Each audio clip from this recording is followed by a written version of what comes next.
Buongiorno, buonasera a tutti, un saluto speciale al Presidente Luca Zaia, grazie mille per avermi dato l'onore di partecipare a questa campagna, grazie alla Regione Veneto perché credo fortemente che questa campagna di sensibilizzazione contro il Covid-19 sia veramente necessaria a questo punto. Mi raccomando, manteniamo sempre alte le misure di sicurezza, dalla mascherina a tutte le vaccinazioni necessarie per questo virus che pian piano cercheremo di debellare.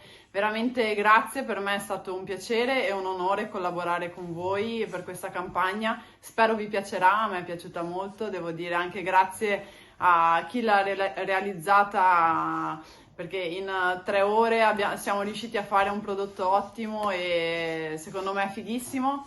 Un abbraccio a tutti e ne usciremo.